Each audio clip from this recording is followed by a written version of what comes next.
ചുരുങ്ങിയ ചില നിമിഷങ്ങൾക്കുള്ളിൽ ദൈവത്തിൻ്റെ സന്ദേശം നിങ്ങളുമായിട്ട് പങ്കുവയ്ക്കുവാനായിട്ട് എനിക്ക് കിട്ടിയ സമയത്തിനുള്ളിൽ തന്നെ നിങ്ങളുമായി ചില സന്ദേശങ്ങൾ പങ്കുവയ്ക്കുവാൻ ദൈവകൃപയിൽ ആശ്രയിക്കുകയാണ്. സമയത്തിൻ്റെ പരിമിതികളും പരിധികളും നമ്മുടെ മുൻപിലുണ്ട്. എങ്കിലും നിങ്ങൾ വളരെ സഹിഷ്ണുതയുള്ളവരാണെന്ന് എനിക്ക് മനസ്സിലാക്കുവാനായിട്ട് കഴിയുന്നു. പണ്ട് ഇടുക്കിക്കാരനൊരു അപ്പച്ചന് ഒരു കൊച്ചുമോനുണ്ടായിരുന്നു. ഈ അപ്പച്ചനെ കൊച്ചുമക്കളോട് വലിയ ഇഷ്ടമായിരുന്നു. ഈ കൊച്ചുമക്കൾ കുറേ ഒരു 10-18 വയസ്സൊക്കെ ആയി കഴിയുമ്പം അവർക്ക് ഈ അപ്പച്ചന്മാരെ വലിയ താല്പര്യമില്ല. കാരണം അവരെ ഔട്ട് ഓഫ് ഡേറ്റ് ആയി കഴിഞ്ഞു. അതുകൊണ്ട് അവരോട് വലിയ താല്പര്യമൊന്നും ഈ കൊച്ചുമക്കൾ കാണത്തില്ല. അവർ ഈ 4 മണി 5 മണിയാകുമ്പോൾ ഒന്ന് കറങ്ങാനൊക്കെ പോകാറുണ്ട്.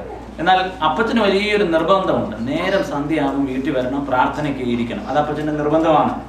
അപ്പൊ അങ്ങനെ ഇരിക്കുമ്പോൾ ഈ ചെറുപ്പക്കാരല്ലേ അവരിങ്ങനെ അടിച്ചു പൊളിച്ച് നടക്കുന്നതായതുകൊണ്ട് അവർക്ക് ഈ അപ്പച്ചൻ്റെ രീതികളൊന്നും അത്ര പിടിക്കാത്തതുകൊണ്ട് ഒരു ദിവസം ഇന്നലും ഭയമാണ് അപ്പച്ചനോട്. ഒരു ദിവസം സന്ധ്യയ്ക്ക് അപ്പച്ചൻ്റെ അടുത്ത് വന്നിട്ട് ഈ കൊച്ചുമോൻ പറഞ്ഞു, അപ്പച്ച എനിക്ക് ഗൾഫിൽ പോകാനായിട്ടൊക്കെയുള്ള കാര്യങ്ങളൊക്കെ ക്രമീകരിച്ചു, അതുകൊണ്ട് അപ്പച്ചൻ എന്നെ ദയവായിട്ട് ഗൾഫിൽ പോകാനായിട്ട് അനുവദിക്കണം എന്ന് വളരെ ഭയത്തോടെ അപ്പച്ചൻ്റെ അടുത്ത് വന്ന് നിന്നുകൊണ്ട് പറഞ്ഞു. അപ്പച്ചനെ മോനെ നോക്കിയിട്ട് പറഞ്ഞു, മോനെ നീ ഗൾഫിൽ പോയാലും കൊള്ളാം, അമേരിക്കയിൽ പോയാലും കൊള്ളാം, നേരെ സന്ധ്യ ആവാൻ വീട്ടിൽ വന്നു. അപ്പൊ ഇന്ന് നിങ്ങളറിയാം, പലരും ബൈബിള് അടച്ചു വെച്ചു, കണ്ണാടിയൊക്കെ ഓരോരുത്തർ അടിച്ചു വെക്കാൻ തുടങ്ങി. പാസ്റ്റർ എന്നൊക്കെ പ്രസംഗിച്ചാലും ഞങ്ങൾക്കൊരു സമയമുണ്ട്. എന്നാൽ ഇവിടെ ഉള്ളവർ അങ്ങനെയല്ല. ഇന്ന് നിങ്ങൾ ദീർഘസമയങ്ങൾ ഇവിടെ ഇരിക്കുവാൻ സമർപ്പണമുണ്ട് എന്ന് ഞാൻ വിശ്വസിക്കുന്നു. കാര്യങ്ങളെ ഉയർത്തി നമുക്ക് ദൈവത്തിന് സ്തോത്രം ചെയ്യാം. കർത്താവ് നമ്മെ അനുഗ്രഹിക്കട്ടെ. വളരെ സുപരിചിതമായ ഒരു വേദഭാഗത്തിലെ ചില ചിന്തകൾ മാത്രം പെട്ടെന്ന് പറയുവാൻ ഞാൻ ദൈവകൃപയിൽ ആശ്രയിക്കുകയാണ്. വിശുദ്ധ മത്തായിയുടെ സുവിശേഷം 14-ാം അധ്യായം അതിന്റെ 20-ാമത്തെ വാക്യം. എല്ലാവരും തിന്ന് തൃപ്തരായി. എല്ലാവരും തിന്ന് തൃപ്തരായി. ഈ അനുഗ്രഹീത വചനത്തിനായി കരങ്ങൾ ഉയർത്തി ദൈവത്തിന് സ്തോത്രം ചെയ്യാം. All are satisfied. എല്ലാവരും തിന്ന് തൃപ്തരായി. വളരെ സുപരിചിതമായ അനുഗ്രഹീതമായ ഒരു ദൈവവചനമാണ് അല്പസമയങ്ങളുടെ ചിന്തയ്ക്ക് വേണ്ടി നമ്മൾ തെരഞ്ഞെടുത്തിരിക്കുന്നത്. യേശു ക്രിസ്തു ഇന്നേക്ക് 2000-ൽ പരം വർഷങ്ങൾക്ക് മുൻപേ ബത്സയിദ മരുഭൂമിയിൽ ചെയ്ത അനുഗ്രഹീതമായ ഒരു അത്ഭുതത്തിന്റെ വിവരണമാണ് നമ്മളിപ്പോൾ വായിക്കപ്പെട്ടത്. 5 അപ്പം കൊണ്ട് 5000-ൽ പരം പുരുഷന്മാരെയും സ്ത്രീകളെയും കുഞ്ഞുങ്ങളെയും പരിപോഷിപ്പിച്ച അനുഗ്രഹീതമായ ഒരു അത്ഭുതത്തിന്റെ ഒരു ചെറിയ വിവരണം. യേശു അനേക അത്ഭുതങ്ങൾ ചെയ്തിട്ടുണ്ട്.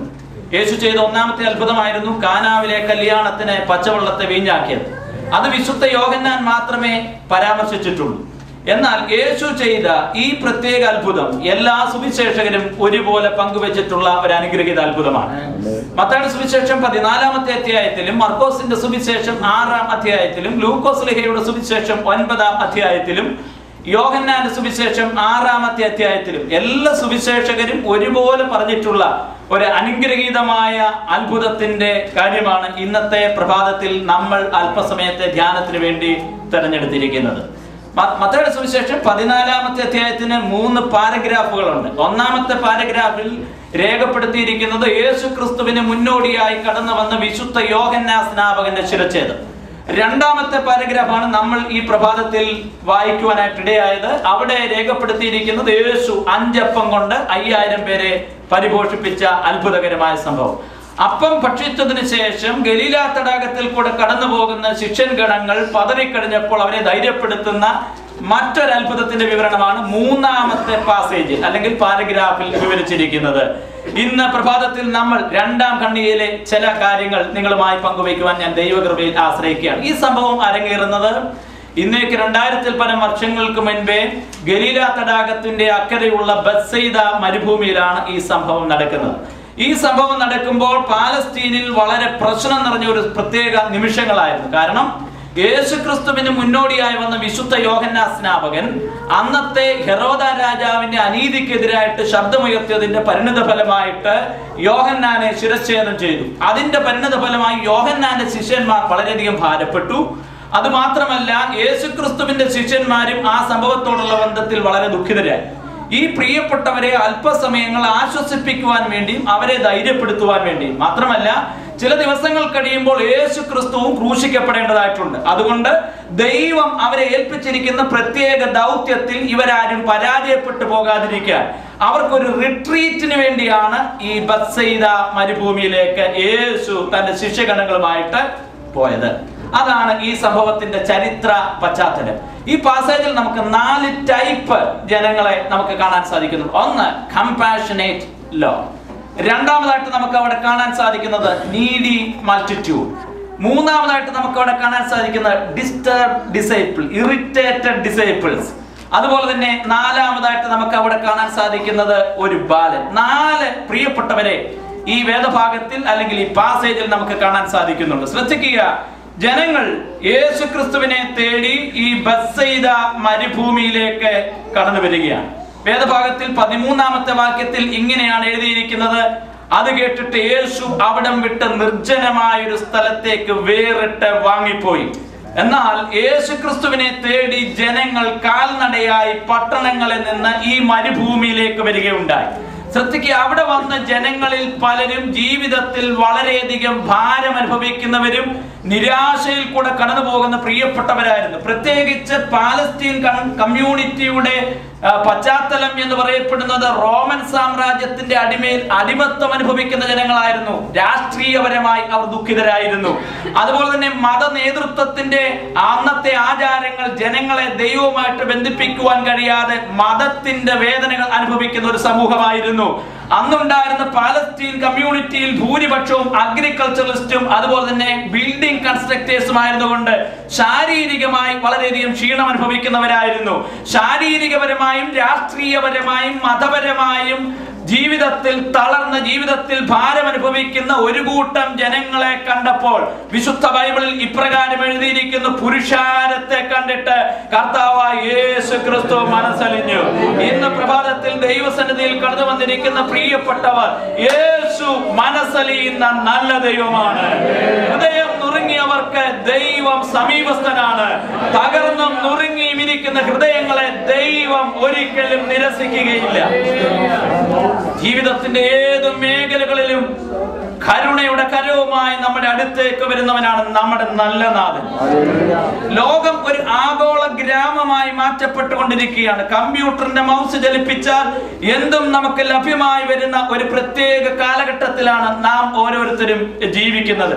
പക്ഷെ ഇവിടെ കരുണയുടെ കരങ്ങൾ, സ്നേഹത്തിന്റെ കരങ്ങൾ വറ്റിക്കൊണ്ട് ഇരിക്കുന്ന ഒരു പ്രത്യേക യുഗത്തിലാണ് നമ്മൾ ഓരോരുത്തരും ജീവിക്കുന്നത്. പ്രത്യേകിച്ച് ഒരു കുഞ്ഞിന്റെ സുരക്ഷിത കേന്ദ്രം എന്ന് പറയപ്പെടുന്നത് അമ്മയുടെ ഗർഭപാത്രമാണ്.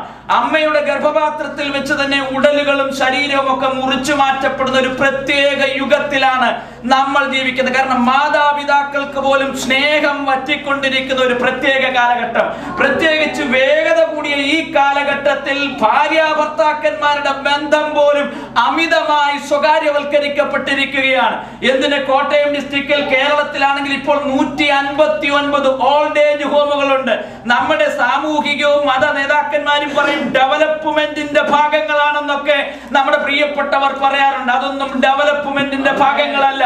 പണ്ട് നമ്മുടെ പ്രിയപ്പെട്ടവർ വൃദ്ധരായ മാതാപിതാക്കൾ കുടുംബത്തിന്റെ സമ്പത്തുകളായിരുന്നു. പക്ഷെ ഇന്നത്തെ നമ്മുടെ കുടുംബ ബന്ധങ്ങൾക്ക് വന്ന, പവിത്രമായ കുടുംബ ബന്ധങ്ങൾക്ക് വന്ന അപജയങ്ങളാണ് നമ്മുടെ മാതാപിതാക്കൾ ജീവിതത്തിന്റെ പിന്നാമ്പുറങ്ങളിലേക്കൊക്കെ പോകുന്നത്. എന്നാൽ ഇന്ന് പ്രഭാതത്തിൽ പറയട്ടെ, യേശു മനസ്സലിയുന്നവനാണ്.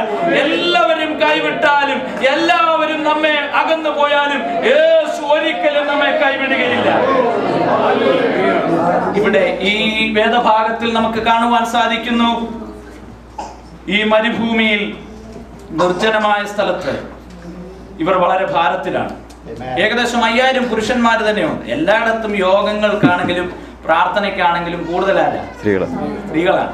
അങ്ങനെയെങ്കിൽ 5000 പുരുഷന്മാരുണ്ടായിരുന്ന ആ യോഗത്തിൽ അല്ലെങ്കിൽ ആ മീറ്റിംഗിൽ കുറഞ്ഞപക്ഷം 6000 സഹോദരിമാര് കാണും.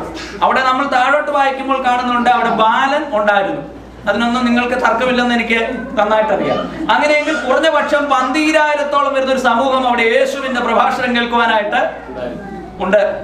അങ്ങനെ ഉണ്ടായിരുന്ന ആ സമൂഹത്തോടാണ് യേശു സംസാരിക്കുന്നത്. നമുക്ക് കരുതാം കുറഞ്ഞപക്ഷം ഒരു 10,000-ഓളം വരുന്ന ഒരു കൂട്ടം അവിടെ യേശുവിന്റെ സന്ദേശം കേൾക്കുവാൻ വേണ്ടി വന്നിട്ടുണ്ടായിരുന്നു.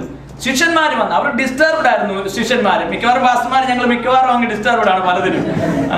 അവര് വന്നിട്ട് യേശുവിനെ ഒരു പ്രത്യേക കൗൺസിലിംഗ് കൊടുക്കുകയാണ്. അവര് വന്ന് യേശുവിനെ കൗൺസിലിംഗ് കൊടുത്തത്, യേശുവെ ഇവരെ നമ്മൾ ബുദ്ധിപരമായ കാര്യം കൈകാര്യം ചെയ്തില്ലെങ്കിൽ ഇത്രയും പേർക്ക് ഭക്ഷണം കൊടുക്കുക എന്ന് പറയുന്നത് നമ്മളെ കൊണ്ട് സാധിക്കില്ല. അതുകൊണ്ട് എന്തെങ്കിലും നമ്മൾ വിദഗ്ധമായി ചെയ്തെങ്കിൽ മാത്രമേ സാധിക്കത്തുള്ളൂ. പക്ഷെ യേശു ക്രിസ്തു ഇവരോട് അന്നേരം പറഞ്ഞു, യേശു അവരോട് പറഞ്ഞത്, നിങ്ങൾ you have to give the food, നിങ്ങൾ ഇവർക്ക് ഭക്ഷിപ്പാൻ കൊടുക്കണം. എന്തുകൊണ്ടാണ് യേശു അവരോട് പറഞ്ഞത് നിങ്ങൾ ഇവർക്ക് ഭക്ഷിപ്പാൻ കൊടുക്കണം? ഇവരെ കുറെ കൂടെ കഴിയുമ്പോൾ ലീഡർഷിപ്പിൽ ട്രെയിൻ ചെയ്തെടുക്കുവാൻ വേണ്ടി യേശു പറയാണ്, ജീവിതത്തിന്റെ വെല്ലുവിളികൾ നിങ്ങൾ തന്നെ ഏറ്റെടുക്കണം. നമ്മുടെ ജീവിതം എന്ന് പറയുന്നത് ചെറുപ്പക്കാർക്ക് കരുതുന്ന ജീവിതം റോസാ പുഷ്പങ്ങൾ വിതറിയ വീതികളാണെന്ന്. അടിപൊളി യുഗത്തിൽ ഇങ്ങനെ ഫിലിം സ്റ്റാർ ഒക്കെ നടക്കുന്നത് പോലെ അങ്ങ് ജീവിക്കാമെന്നാണ് പല ചെറുപ്പക്കാരും കരുതുന്നത്. Real life is not a real life. റിയലിൽ കാണുന്ന ലൈഫ് ഒരിക്കലും റിയൽ ആയിട്ടുള്ള ലൈഫ് അല്ല. ജീവിതത്തിൽ മുള്ളുകളും അതുപോലെ തന്നെ കല്ലുകളും ഒക്കെ ഉണ്ട്. അതുകൊണ്ട് യേശു പറഞ്ഞു, you have to give the food, നിങ്ങൾ ഇവർക്ക് ഭക്ഷിപ്പാൻ കൊടുക്കണം. പക്ഷേ മരുഭൂമിയാണിത്. അവര് പറഞ്ഞത് ഫാക്റ്റാ. അവര് പറഞ്ഞത് ശ്രദ്ധിക്കൂ, നേരം വൈകി. 2, ഇത് മരുഭൂമിയാണ്. ഒരു അന്ത്രയോസ് അവിടെ ചെന്ന് കണ്ടുപിടിച്ച ഒരു കൊച്ചന്റെ 5 അപ്പവും, എനിക്ക് തോന്നുന്നു അദ്ദേഹത്തിന് ഈ ചിൽഡ്രൻസ് മിനിസ്ട്രിയിലായിരുന്നു താല്പര്യം. അതുകൊണ്ടാണ് അന്ത്രയോസ് അങ്ങനെ ചെന്ന് കൊച്ചുപിള്ളേരുടെ അടുത്തൊന്നും കണ്ടുപിടിച്ചുകൊണ്ട് വന്നത്. മറ്റൊരാളുണ്ടായിരുന്നു ഫിലിപ്പോസ്. യോഹന്നാൻ 6 വായിച്ചാൽ മതി, 200 പണം ഉണ്ടെങ്കിലും ഇത് തികയത്തില്ല എന്ന് ഫിലിപ്പോസ് പറയുന്നുണ്ട്. അങ്ങനെ കണക്ക് കൈകാര്യം ചെയ്യുന്ന ചില ആളുകളുമുണ്ട്. ഇവരെല്ലാവരും പറഞ്ഞത് ഫാക്റ്റാണ്. ഇവരെല്ലാവരും പറഞ്ഞത് വസ്തുതകളാണ്. ശ്രദ്ധിക്കുക, they reported some of the realities. അവര് പറഞ്ഞതെല്ലാം ഫാക്റ്റ് ആയിരുന്നു. നേരം വൈകി, മരുഭൂമിയാണ്, 5 അപ്പവും 2 മീനും മാത്രമേ ഉള്ളൂ, 200 പണം കൊണ്ട് ഒന്നും തികയില്ല. They reported some of the fact. എന്നാൽ ഇന്ന് പകൽക്കാലം ഞാൻ പറയട്ടെ, faith is beyond the fact. വിശ്വാസം എന്ന് പറയപ്പെടുന്നത് വസ്തുതകൾക്കും അതീതമാണ്. ഈ മരുഭൂമിയിൽ നേരം വൈകിയിരിക്കാം, സത്യമാണ്. അതായിരിക്കാം നമ്മുടെ ജീവിതത്തിന്റെ കണ്ണിന്റെ മുൻപിൽ ഓരോ ദിവസവും കണ്ടുകൊണ്ടിരിക്കുന്നത്. എന്നാൽ ഒരു കാര്യം ഞാൻ പറയട്ടെ, ദൈവത്തിന്റെ കൃപയ്ക്ക് നമ്മെ സംരക്ഷിക്കാൻ കഴിയാത്ത യാതൊരു സ്ഥലത്തേക്ക് ദൈവത്തിന്റെ ഹിതം നമ്മെ കൊണ്ടുപോകുകയില്ല. ഒരു പ്രാവശ്യം കൂടെ ഞാൻ ആവർത്തിക്കാം, ദൈവത്തിന്റെ കൃപയ്ക്ക് നമ്മെ സംരക്ഷിക്കാൻ കഴിയാത്ത യാതൊരു മരുഭൂമിയിലേക്കും ദൈവം നമ്മെ കൊണ്ടുപോകുകയില്ല. ദൈവമാണ് നിങ്ങളെ മരുഭൂമിയിൽ കൊണ്ടുവന്നതെങ്കിൽ, ദൈവമാണ് നിങ്ങളെ വിളിച്ചിരിക്കുന്നതെങ്കിൽ, ഈ മരുഭൂമിയിൽ പുലർത്താൻ ദൈവത്തിന് പദ്ധതിയുണ്ട്. അതുകൊണ്ട് എന്റെ പ്രിയമുള്ളവരെ, ഡോണ്ട് മാക്സിമൈസ് യുവർ പ്രോബ്ലം. നിങ്ങളുടെ പ്രശ്നങ്ങളെ വലുതാക്കി കാണരുത്. Don't minimize God's resources. ദൈവത്തിന്റെ പദ്ധതികളെ ചെറുതാക്കിയും കാണരുത്. അതുകൊണ്ട് ഇന്ന് പകൽക്കാലം ദൈവത്തിൽ വിശ്വസിച്ചാൽ ദൈവം അത്ഭുതങ്ങൾ ചെയ്യുവാൻ വിശ്വസ്തനാണ്. കാണുന്നത് വിശ്വസിക്കരുത്, വിശ്വസിക്കുന്നത് കാണണം. ഒരു പ്രാവശ്യം കൂടെ ഞാൻ പറയാം, കാണുന്നത് വിശ്വസിക്കരുത്, കാണുന്നത് സത്യമാണ്. നേരം വൈകി, മരുഭൂമിയാ, 5 അപ്പം മാത്രമേ ഉള്ളൂ. പക്ഷേ വിശ്വസിക്കുന്നത് കാണുവാൻ തയ്യാറാകുന്ന പ്രിയപ്പെട്ടവർക്ക് വേണ്ടി ഈ മരുഭൂമിയെ മലർവാടിയാക്കി തീർക്കുവാൻ ദൈവത്തിന്റെ ശക്തമേറിയ കരങ്ങൾക്ക് കഴിയും. കരമേറിയ ദൈവത്തിന് സ്തോത്രം ചെയ്യാം. 2-3 മിനിറ്റ് ഒത്തിരി ഉണ്ട്. 1 മണിക്കൂറോളം പറയാനുള്ള കാര്യങ്ങളുണ്ടെങ്കിൽ ഞാൻ പെട്ടെന്ന് പറഞ്ഞിട്ടുണ്ട്. നമ്മുടെ ദൈവം അസാധ്യങ്ങളെ സാധ്യമാക്കുന്ന ദൈവമാണ്. നമ്മുടെ ദൈവം നിസ്സാര കാര്യങ്ങളെ തുച്ഛീകരിക്കുന്ന ദൈവം. ശ്രദ്ധിക്കുക, ഇവിടെ എനിക്ക് ഈ കൊച്ചനെ വളരെയധികം ഇഷ്ടപ്പെട്ടു.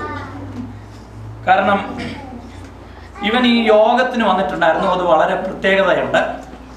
ഇവരുടെ ഭവനം ഒരു ദരിദ്ര ഭവനമാണ്. ശ്രദ്ധിക്കുക, ഇവൻ കൊണ്ടുവന്ന ഈ അപ്പം യവത്തപ്പമായിരുന്നു. യോഹന്നാൻ 6 നിങ്ങൾ വായിച്ചാൽ മതി. യവത്തപ്പം സാധുക്കളും മൃഗങ്ങളും ഉപയോഗിക്കുന്ന ഭക്ഷണം. അങ്ങനെ സാധുക്കളും മൃഗങ്ങളും ഉപയോഗിക്കുന്ന ആ അപ്പം ഈ ബാലന്റെ കരങ്ങളിൽ കൂടെ ശിഷ്യന്മാരുടെ കരങ്ങളിലേക്ക്, യേശുവിന്റെ കരങ്ങളിലേക്ക് ഇവൻ ഈ യോഗത്തിൽ വന്നിട്ട്, എനിക്ക് ഇവനോട് വലിയ താല്പര്യം തോന്നുന്നത്, യോഗത്തിൽ വന്നിട്ട് ഈ ഭക്ഷണപ്പൊതി ഇവൻ ഇതുവരെ അടിച്ചില്ലെന്ന് മാത്രമല്ല അടിച്ചുപോയി. നമ്മുടെ ഇവിടെ അങ്ങനെ സിസ്റ്റം കാണുന്നില്ല. കേരളത്തിലാണെങ്കിൽ മിക്കവാറും അമ്മമാര് കുഞ്ഞുങ്ങളെ കൊണ്ട് വരുമ്പം ബിസ്ക്കറ്റും പക്കാവടെ എല്ലാം യോഗം തുടങ്ങുമ്പോൾ തന്നെ ഇവരിത്. ഈ കൊച്ചനെ സംബന്ധിച്ചിടത്തോളം യോഗം തീർന്നത് വരെ ഇവൻ ഈ ഭക്ഷണപ്പൊതി അടിച്ചില്ല. ഒരു കാര്യം ഞാൻ പറഞ്ഞോട്ടെ, ഒരു മഹാനോ വിശുദ്ധനോ ജനിക്കുന്നത് മാതാപിതാക്കളുടെ ഉദരത്തിലല്ല, അവരുടെ ഹൃദയത്തിലാണ്. ഒരു നല്ല കുടുംബ പശ്ചാത്തലത്തിൽ മാത്രമേ നല്ല വ്യക്തിത്വങ്ങൾ ഉടലെടുക്കുകയുള്ളൂ. ആത്മീയ നിലവാരത്തിന്റെ ഏറ്റവും പ്രധാനപ്പെട്ട അടിസ്ഥാനം നല്ല ദൈവരാജ്യ മൂല്യങ്ങൾ നമ്മുടെ ജീവിതത്തിൽ ഉണ്ടായിരിക്കണം എന്നുള്ളതാണ്. ഇന്നത്തെ ഈ പ്രത്യേക യുഗം ഒരു കോമ്പറ്റീഷനാണ്. എങ്ങനെയെങ്കിലും ഗോവേണി വെച്ച്, അംബീഷൻ എന്ന ഗോവേണി വെച്ച് എങ്ങനെയും വലിഞ്ഞു കയറുവാൻ വേണ്ടി ശ്രമിക്കുന്ന ഒരു പ്രത്യേക ഉപഭോഗ സംസ്കാരത്തിലാണ് നമ്മൾ ഓരോരുത്തരും ജീവിച്ചുകൊണ്ടിരിക്കുന്നത്. എങ്ങനെയെങ്കിലും വലുതാകണം, എങ്ങനെയെങ്കിലും സ്മാർട്ട് ആകണം, ടോപ്പ് ആകണം എന്ന് മാത്രം ചിന്തിക്കുന്ന ഒരു പ്രത്യേക. അമ്മമാരാണെങ്കിൽ പണ്ടൊക്കെ നമ്മുടെ നാട്ടിൽ നല്ല പാചക വിദഗ്ധരായ അമ്മമാരുണ്ടായിരുന്നു. ഇന്ന് പല അമ്മമാരും വളരെ വാചക വിദഗ്ധരാണ്.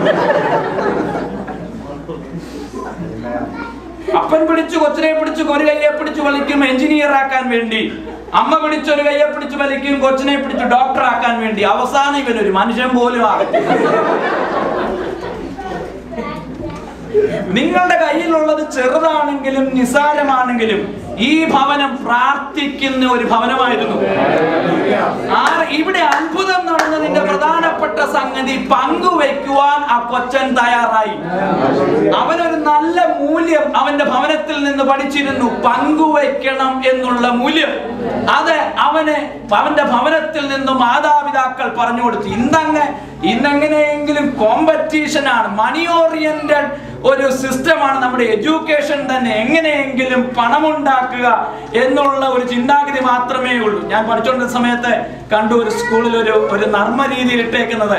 പണ്ടൊക്കെ സ്കൂളിൽ പഠിക്കുമ്പോൾ A for apple, B for, നിങ്ങളാരും സ്കൂളിൽ പഠിച്ചവരല്ലേ, B for ball, C for cat. ഇപ്പോഴത്തെ ഈ പുതിയ സിസ്റ്റത്തിൽ റിസൾട്ട് ഓറിയന്റഡ് ട്രെയിനിങ്ങിൽ ആ സിസ്റ്റം മാറ്റിയിട്ട് അവർ എഴുതിയേക്കാണ് A for attack, B for bullet, C for computer, D for dollar.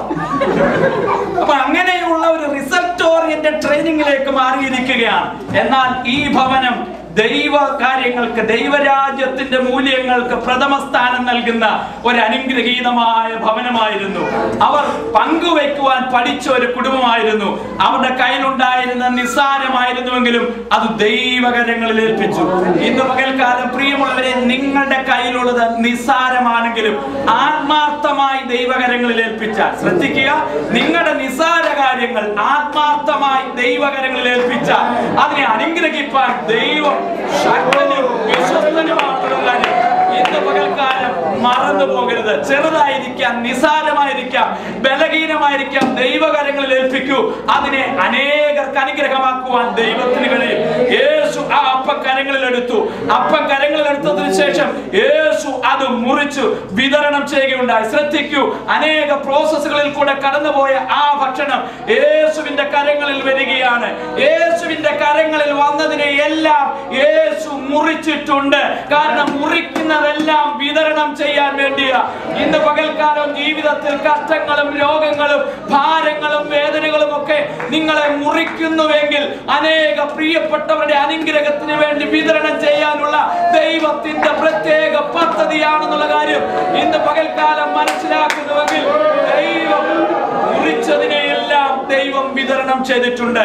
There is no making without breaking. Break ചെയ്യാതെ ഒന്നും ദൈവം മേക്ക് ചെയ്തിട്ടില്ല. ബ്രേക്ക് ചെയ്യുമ്പോൾ ദൈവത്തിന്റെ ശാശ്വത കരങ്ങളിലാണ്. എല്ലാവരും തിന്നെ ഈ വചനങ്ങളാൽ ദൈവം നമ്മെ അനുഗ്രഹിക്കും.